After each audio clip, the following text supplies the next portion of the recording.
I brenda një fabrike të quajtur Reala B në Lushnjë dhe do të flasim për një tjetër histori reale sipërmarrje, me industri dhe filozofi pune, e cila transformon hekurin në ekonomi reale.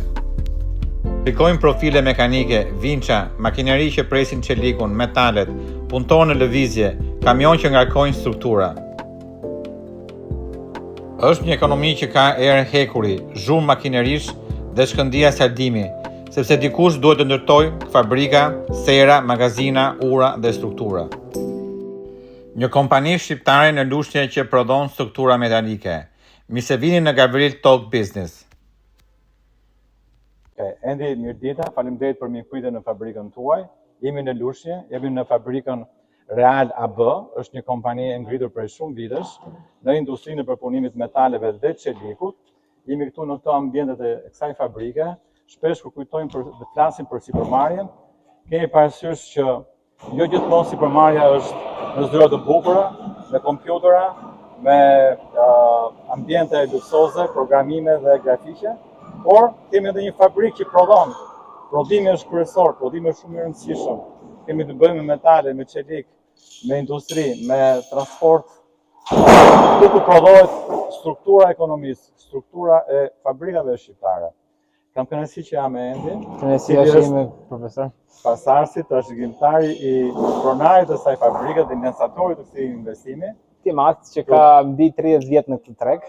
Po, shumë bukur. Ka qenë diçka shumë e vogël në fillim, po me Për mua është shumë kënaqësi që Endi ka studiuar për inxhinierin ndërtimi, e ka marrë profesionin babait dhe ka ngritur në një nivel tjetër më të lartë, sepse ka pasuruar me njohuri teknike, me njohuri inxhinierike. Aftësitë e sipërmarrjes babait ai ka pasuruar dhe ka kombinuar me profesion, me informacion, me teknologji. Do donim nga Endi, çfarë prodhoni konkretisht Endi këtu në këtë fabrikë? Atëherë, në fabrikën tonë kryesisht prodhojmë tuba çeliku të dimensioneve të ndryshme, duke filluar që nga 20-20 profil katror deri në 120-120. Spesor pastaj janë në varësi të klientëve, fillojmë nga 2 mm deri në 4 mm. Kush janë vlerësit e produkteve tua? Kryesisht jemi brenda tregut. Po për eksport punone? Kemi punuar, kemi iniciativa, kemi dëshirë të punojmë gjithmonë më shumë sepse eksporti kuptohet sepse ka më shumë kërkesë. Tregu shqiptar është një treg disi i vogël dhe i ngarkuar, por që kryesisht kemi bërë më shumë brenda vendit tonë. Kush janë produktet tuaja kryesore? Mund ta tregoni pak a shumë? Një gjithë qef. Atëherë, këtu kemi profilatricën italiane të Mekanika Rossi që prodhojmë fijet e çepenit. Me anë të kësaj makinerie bëjmë 3 deri në 4 lloje profile të ndryshme. Si kjo janë edhe 3 të tjera që janë të shpërndara nëpër fabrikë. Pak më poshtë do të shohim edhe splitterin, ku ne presim topat e llamarinave, që i quhen dhe coil në anglisht. I presim sipas shritave, dimensioneve që na nevojiten ne dhe për klientë të tjerë. Për shembull, këtu kemi një dimension 186 mm, që përdoret kryesisht për fletat e çepenit. Materiali është komplet i zinguar, vjen nga Turqia, nga Kina, nga Italia. Këto janë makineri të rënda. Kjo është makineria e prerjes. Këtu prihet shiritat e llamarinës, sipas dimensioneve. Këtë e manovron një punëtor? Ajo është për një punëtor dhe e ka atje kuadrin. Këtu është momenti inicial kur fillon hidhet topi lart tek atëherë procesi është i tillë, materiali futet në fillim tek rrulat kryesor dhe kalon nëpërmjet splitterave që janë këto këtu. Këtu bëhet prerja dhe aty bëhet mbledhja në fund.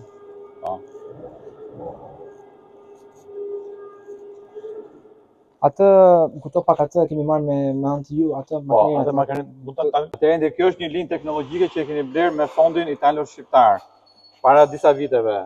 Më trego pak për këtë linjë. Atëherë, kjo linjë përbëhet nga dy elementë që janë këto fletat e llamarinës. Në bashkim, këto krijojnë një sistem profili alumini ose çeliku me mbushje poliuretane. Nëse mund të shikosh edhe fuqitë aty lart. Po, ato janë produktet. Po, bëhet me 2 komponentë, poliol dhe izocenat. Kombinimi këtyre të dyve sjell produktin që quhet poliuretan. Ndryshe në gjuhën shqipe përdoruesit e këtij produkti? Kryesisht tregu, është gjithmonë tregu Gjithmonë vendas. tregu Kemi vendas. bërë eksport, me këtë produkt kemi dërguar edhe në Gjermani, dhe në Amerikë, dhe në Itali. Si është konkurenca për këtë produkt nga tregu brenda? Tregu brendshëm ne jemi të paktën, me sa di unë, të vetëm prodhues. Mundet të jetë dhe një person tjetër, po me sa di unë të paktën Pa, është ju një produsit kryesor të vetëm të këtij produkti. Është pak produkt specifik, Okej. pa kërkesë. Ky përdoret në për garazhe, në për industri ku kërkohet një cilësi e lartë. Pra ja vleu investimi për këtë gjë, ja vleu dhe me fondet italo-shqiptare kanë pasur Sigurisht që po ishte tamam. Tregu komercial. Ishte një ndihmë shumë e madhe, një iniciativë për ne që po mos ishte ju, por ja them sinqerisht që nuk do ta kishim arritur do ta merrnim të makineri. Edhe jemi mirënjohës. Okej, le të vazhdojmë, shikojmë më tej fabrikën.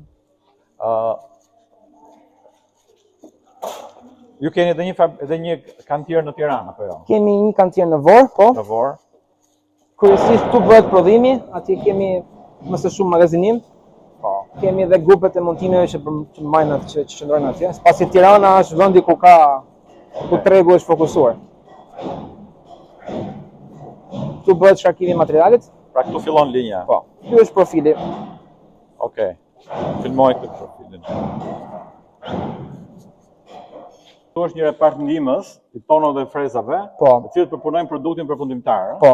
Tu përpunojnë të gjithë produktet metalike. Po. Duke filluar që nga plagatricia, tranxha, do të thënë aty kthehet llamarina, aty prihet, kemi stampat që ne i prodhojmë vetë, nuk ta kapësh në projekte se. Po, më tej ende? Atëherë më tej, në këtë repart prodhohen të gjithë elementet për sera diellore, pasi ne prodhojmë tubin e çelikut e kemi shumë të lehtë.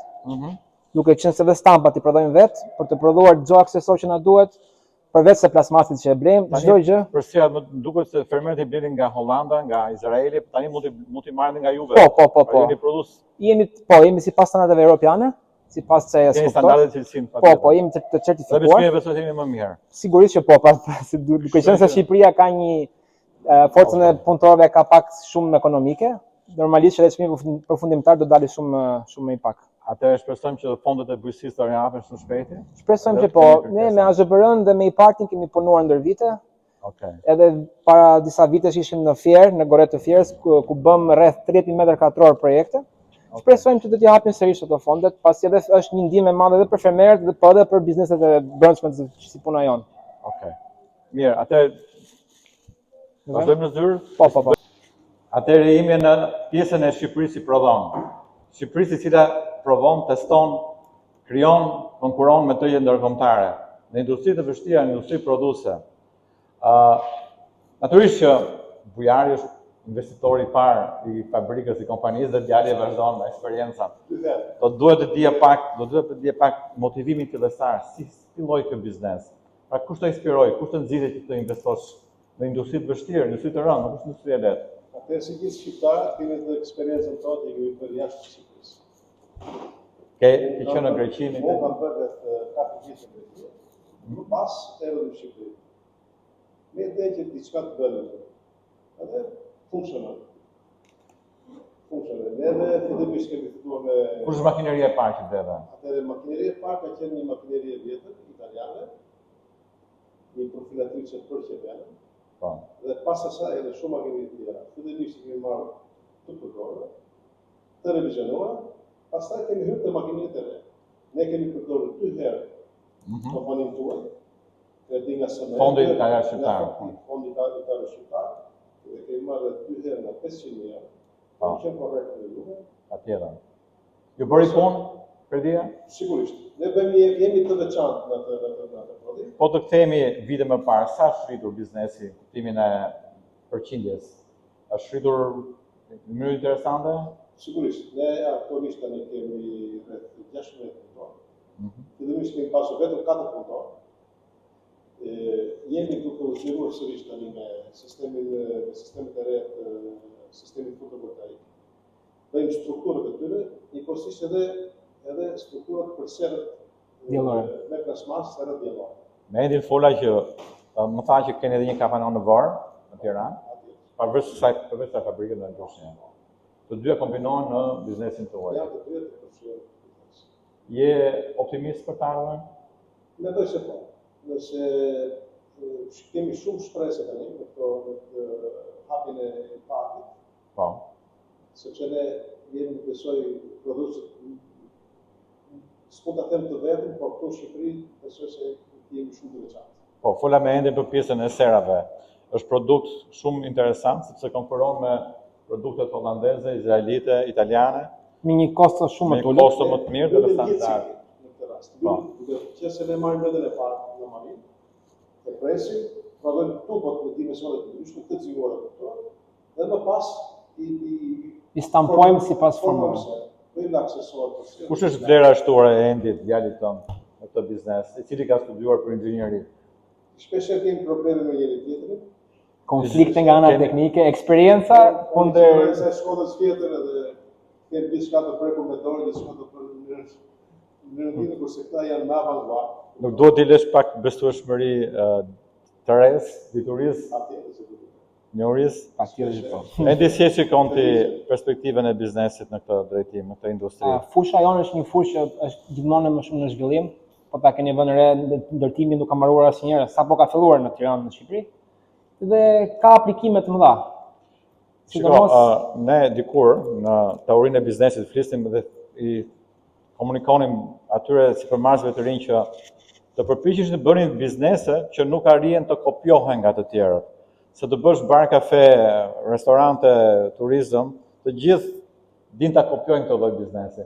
Po biznesi juaj është i vështirë për të kopjuar. Ne jemi të tillë. Pikërisht, kjo është aftësia dhe avantazhi konkurrues i një biznesi. Si e shikon ti këtë drejtim? Sigurisht që pra, të jesh unik, të bën të veçantë, edhe të kërkuar në fitosh atë klient, atë punë, të ecësh gjithmonë më përpara. Mendoj që është një fushë shumë e mirë, sidomos po mirë, po këtë sfidë si e ke parë që në këtë industri kryesisht bota investon në një cikël prej 5-6 vjetësh për inovimin e teknologjisë, për inovacionin. Shikon mundësi financiare të mira në treg që mund ta përballojnë këtë kërkesë që të kesh ti në të ardhmen për inovim teknologjik, për inovime makinerive teknologjive, për zgjerim të tyre teknologjive. Normalisht që po, siç e dini dhe ju, amortizimi në këtë fushë të vret është goxha i madh. Në fund çdo vit ajo makineria humb vlerën e vet. Ka konsum real. Edhe po ti nuk bëre një investim, atëherë produktivitetin normal që do ngelet në vend, do të kalojnë të tjerët, ti do ngelesh mbrapa, të duhet se zbën që të investimet jenë, s'po them çdo vit, po të paktën që tha dhe juve 5-6 vjet një herë duhet se zbën të rinovon ato makineritë. Okej, ne të ofrojmë si Fondi Italian Shqiptar gjithmonë dyert të hapura për të aplikuar, për të financuar projektet e tuaja. Ne edhe ne jemi shumë mirënjohës, siç kemi marrë më përpara, do shpresojmë që në të ardhmen do kemi sërish Natyrisht ne bashkëpunojmë dhe me tregun italian dhe me konsulent italian, nëse do të duhet ekspertizë në fushën e teknologjisë, në fushën e bashkëpunimeve teknologjike po dhe tregtare, me një shtet të zhvilluar si Italia, ne do të jemi gati të ndihmojmë dhe të vazhdojmë të këtë bashkëpunim. Kush është mesazhi Endi si djali i ri që je për të rinjt në Shqipëri, të cilët shpeshherë ankohen dhe thonë që nuk po gjejnë vetveten në punë? Çfarë mesazhi mund t'u japësh këtyre të rive që të gjejnë, të kërkojnë, të investojnë tek vetja e tyre, të bëjnë biznese, të startojnë projekte të caktuara?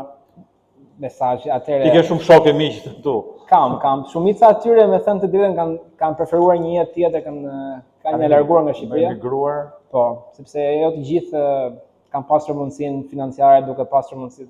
Gjithsesi unë do t'i thoja që nëse ti përkushtohesh te ajo që do të bësh, ta bësh me pasion, çfarë lloj pune të jetë, do të japi mundësinë që ti të bësh një jetë shumë më të mirë. Ty të pëlqen kjo punë? Unë kam fatin dhe jam mirënjohës edhe luksin që të kem diçka të ngritur. E ke trashëguar nga babai këtë.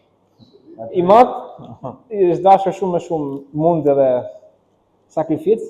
Unë jam shumë mirënjohës, mendoj që do ta çojmë më përpara biznesin, po është dhe krenari familjare.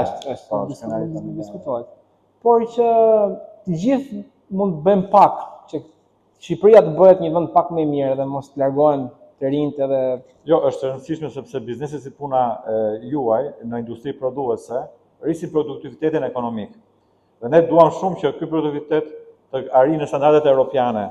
Vërtet rritja ekonomike mund të jetë interesante, por nëse nuk rrisim produktivitetin ekonomik, nuk mund të arrijmë dot konvergjencën me Bashkimin Evropian. Absolutisht. Duam që sa më shumë njerëz të investojnë në këtë industri prodhuese, në industri të cilat Europa, edhe vetë Europa, përpiqet të zhvillojë gjithnjë më shumë. Është shumë e vërtetë. Okej, falenderoj. Edhe jemi gjithmonë klient shumë të mirë të programit Italia Shqiptar. Falenderoj. Vazhdojmë bashkëpunimin në të ardhmen. Shpresojmë. Faleminderit.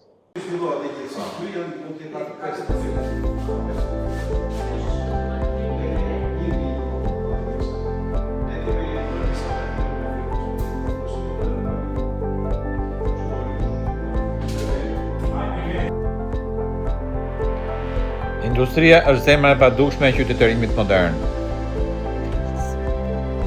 Mirupafshim në episodin e radhës.